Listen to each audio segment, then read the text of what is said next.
Today, we restructure the Justice League.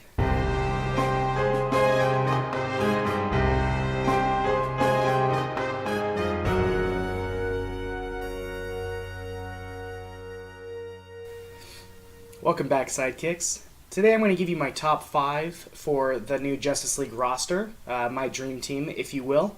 We are going to also get rid of a few members that I think should never be on the Justice League. I'm going to start right off at the top. Superman, he is too fantastic to be on that team. Time and time again, they show that he is taking on these massive armadas single-handedly. He's completely fixing natural disasters all by himself. He might be a good addition to the team as a, hey, I'm going to show up and help you. But as a permanent member, I really think he was just a gimmick to sell comics. Throw Superman on there, the comic will sell. So I really don't think that he is as much of an impact on that team as we hope that he would. Second, just like him, Martian Manhunter, Superman clone. I'm sorry, he's a Superman clone. But really, his one weakness is something that is naturally all over the planet. Fire is everywhere. Get somebody so incredibly vulnerable off that team.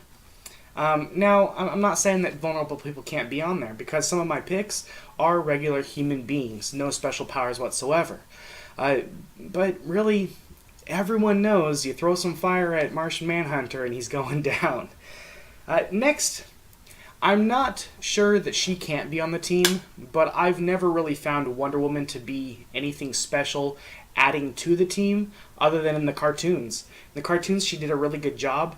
Otherwise, really, she is just so magnificent on her own. She just does her own thing. She has her own comic run, and she can go save the day, no problem. Again, she's taking on big, powerful bad guys. She can go toe-to-toe with Superman. That's a lot of power. Now, you guys are probably going to be commenting in here that she has many faults of her own, and even some of the people that I choose are also powerful enough to possibly go against Superman, and that's not necessarily the reason why I'm not choosing her. I just have never found her to be incredibly valuable to the team. Again, other than in the cartoons, I thought that they played that character very, very well. And then, last, should never be on the team. My absolute favorite hero of all time, Batman. Batman should not ever be on the Justice League. And this is why. Batman is more effective as a myth in the darkness. I also think that it was absolutely horrible when Bruce Wayne came out of the closet to say that he was backing Batman and that they were going to have Batman Incorporated worldwide, and all the horrible things that went along with that was just...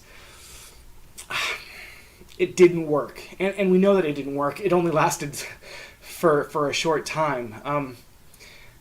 Unless it's still going on. Let me know. But I think that he should never, ever be on the Justice League. The Justice League is at press conferences, and you see him on the cover of magazines standing before Congress. Really? This guy's a vigilante that the police force is trying to track down, but we're okay with putting him in Washington, D.C., saving the president? I don't think so. Save the president? Yes, from the darkness. Like you're supposed to. Be real sneaky and crafty, and use your intellect and your detective powers to do things behind the scenes. That's what Batman is for. So those guys, get them off the team. They shouldn't be on the team. We have more than enough people who we can fill that roster with.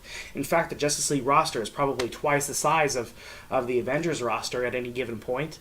There's a lot of people, and even with the Avengers Initiative, the Justice League has a lot of people that they can call at any moment, and boom, they're there. So going into my 5, I'm just going to run through them real quick. You guys let me know in the comments if you think that I'm correct or not. Number 1, Wally West, Flash. I think that Wally West is probably the best Flash. He had more ability to do some of the amazing things much earlier on. He learned from his predecessors, but really his wit is just so fantastic. Barry Allen, last I knew he was dead, but I think he came back. He was very good at his speed job, but when it came down to it, I think that Wally West was just that much better. And we see that DC tries to do this quite often, as they bring these new characters in, these sidekicks who now become the main character. And then the old one goes away. But then for some reason they come back and they're always a little bit better. I don't think that's the case with Wally West. I always thought that he was much better as a Flash than Barry Allen. Number 2 on my list, Hal Jordan. I'm gonna have him as a team leader.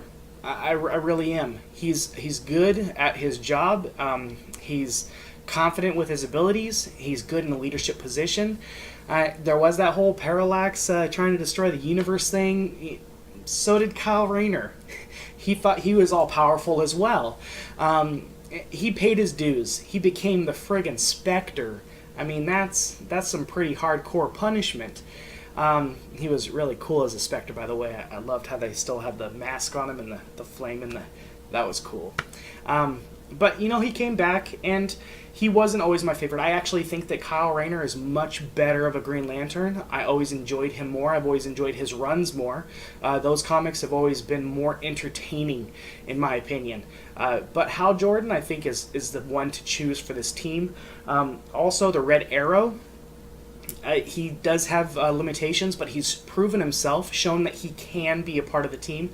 He was in a previous incarnation of the main Justice League force, and he did a great job with it.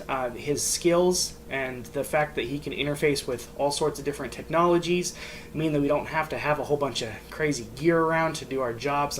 I know that superhero equipment is always much smaller and compact, but having somebody who can interface with foreign technologies is absolutely fantastic. Not to mention, he's good at a tactician. He can really get the job done. Red Arrow, Arsenal. I'm going to say Red Arrow, not my favorite. In fact, I like both Green Arrow and Connor Hawke better. Connor Hawke is my favorite. He's fantastic. But I'm going to tell you that Red Arrow has proven himself as a valuable member of the Justice League, and I think that he can continue to do that. He is the archer for the team. Not to mention, he has no problem going off book. If he's got to pick up a big old gun and start shooting people, go for it. He's also had his own struggles. He has gotten through some serious personal battles, and it only made him stronger, always. So I think that definitely Red Arrow, Roy Harper, is the archer for the team. And then last, but definitely not least, there should be no Batman on that team. However, Dick Grayson as Nightwing, as his own man. I thought he did a good Batman. Every time he's stepped up into those shoes, he's been good. He deserves his own status. Nightwing is an integral part of any team. If he has to take leadership, he can. I'm totally going to put him as second in command. Hal Jordan's gone. He's the one doing it. He's led countless teams already. He led Young Justice. He led Teen Titans. This man, did he lead those? I think so. Cartoons could be lying to me. Anyway, he's fantastic. He can lead. He's stepped up, and he was a fantastic Batman. But when it comes down to it, Batman is always Bruce Wayne, and we should just acknowledge Nightwing for who he is. And he can have his own status without being a secret Batman, a sidekick in the shadows. I think that he can really do well as a main frontliner for that team. There you go, guys. That's my dream team for the Justice League of America. I hope you enjoyed it. Tell me what you guys think. Let me know how you feel about those characters, or if they're even still alive. I haven't read any of the new stuff yet. I'm still working my way up to that. Catch you guys later.